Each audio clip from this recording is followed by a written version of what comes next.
कामरान, सबसे पहले ये बताइएगा कि पेशावर ज़ल्मी के लिए आप बड़े होपफुल थे।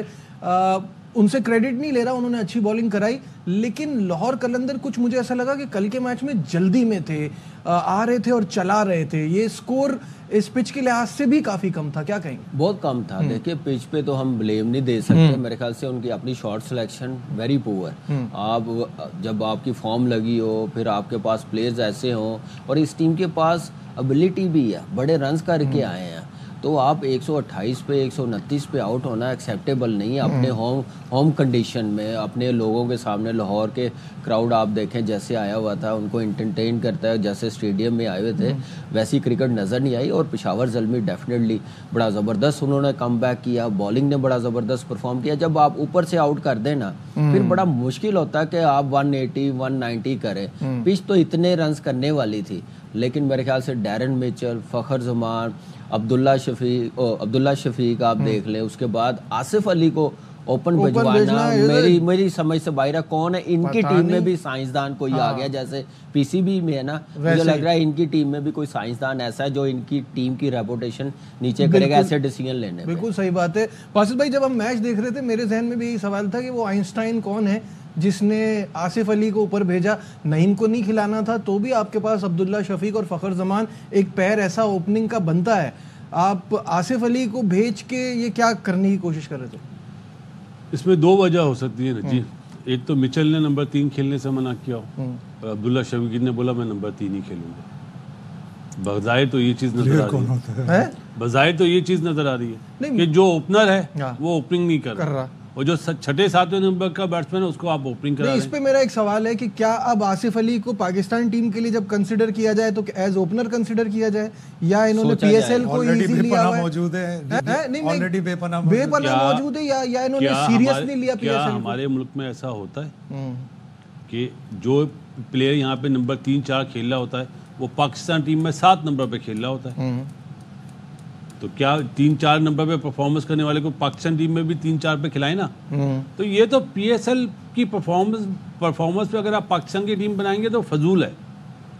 जो जिस नंबर का बैटर है उसको आप उस नंबर पे तो खिला ही नहीं रहे। तो यही तो मैं कह रहा हूँ ना, तो ये असल में ये पीसीबी के हाथ में नहीं है ना, ये तो फ्रेंचाइज क्रिकेट है। जो फ्रेंचाइज का थिंक टैंक है, जो वो प्लान बनाएगा वो होगा। पोस्ट मैच में शाहीन से पूछा था, ओपनिंग करता है पाकिस्तान टीम में ओपनिंग कहीं भी किसी भी फॉर्मेट में नहीं करता ना ओपनिंग। पाकिस्तान तो टीम में क्या एज ए ओपनर आएगा? नहीं आएगा। नहीं, नेशनल T20 में उसने कई दफा ओपन किया, वो सही है, लेकिन शाहीन ने उसकी तौजीह ये पेश की कि आसिफ अली को 2-4-5 बॉलें मिलती थी तो हमने सोचा उसको 20 ओवर मिलेंगे। तो ये हमेशा शाहिद साहब आपने नहीं सुना कि आसिफ अली को बहुत जल्दी आना पड़ गया, शुरू में विकेटें गिर गई, उसको तो चाहिए ही 10-15 बॉल। जो शाहीन ने कहा वो ये वाली बात थी। और दूसरे वो कौन सी, जिस तरह आप बात कर रहे हैं साइंसदान, 21 रन पर 4 आपकी विकेटें गिर गई, चौथा ओवर था।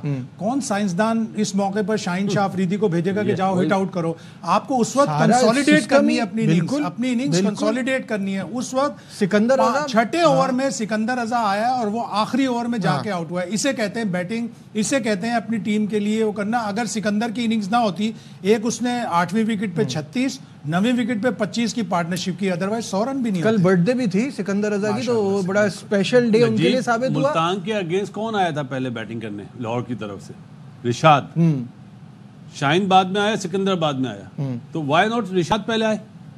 मतलब हर मैच में दोनों मैचों में पूरी इनिंग्स को संभाला है, एंकर करके हिट आउट करके गया। इतनी जल्दी आपकी विकेट्स गिरी हुई है तब तो आपको चाहिए ना कि थोड़ा सी स्टेबिलिटी आए, और वो उस टाइम पे आप ये डिसीजन ले रहे हैं। हम कह रहे हैं कि लाहौर कलंदर ने बड़ी पुअर बैटिंग की है, हम क्रेडिट पेशावर ज़ल्मी की बॉलिंग को नहीं दे सकते। उन्होंने भी शायद अच्छी बॉलिंग, कहा ना उनसे क्रेडिट नहीं ले रहे। लेकिन मैं आपको एक और बात बता दूं कि सामने कप्तान बाबर आजम था तो डीप चला गया फिर भी, वरना 67 for 7 के बाद 129 भी नहीं मिलने चाहिए थे। कैप्टनसी में आप यहाँ से अंदाजा लगा ले, उसने वुड को कंटिन्यू 4 ओवर करवाए, उसका रिदम आउट कर रहा था। इसका मतलब कल उसने अटैकिंग कैप्टनसी की, वो चाह रहा था कि जितना जल्दी हम लोग आउट कर सके उतना अच्छा। देखिए, एक मेन बैट्समैन खेल रहा हो ना, साथ बेशक टेल खेल रही हो, इतने रन्स बन नहीं जाते हैं। आप देखें सिकंदर रजा है, उसकी रेपुटेशन है, T20 स्पेशलिस्ट है, बड़ा ज़बरदस्त प्लेयर है, वो लेके चलता है। पिछले मैच में भी उसने 50 किया, तो यही फ़र्क है। आप देखें इतने पे भी आउट करना बहुत बड़ी अचीवमेंट है हज़ारी जोसेफ ने, आप देखें। लेकिन मैं स्टिल समझता हूँ पेशावर ज़ल्मी की बॉलिंग में अभी वो थ्रेट नहीं है जैसे लाहौर के पास है, वैसा कल परफॉर्म आपको नहीं याद होगा मैच के बीच में मैंने आपसे कहा था एक फिफ्थ बॉलर की कमी लग रही है, कल बाबर ने भी ये बात अभी आप एडमिट देखें की है। फिफ्थ बॉलर की कमी है। अभी अली रजा अच्छी बॉलिंग कर रहा है, पहले 2 मैचेस बनी अच्छी कर रहा है, जहां पे अल्लाह ना करे उसको मार पड़ी ना तो आपके पास फिर चौथा और फिफ्थ ऑप्शन ही नहीं रहेगा। ऑप्शन ही नहीं रहेगा। तो ये भी टीमों को सोचना चाहिए।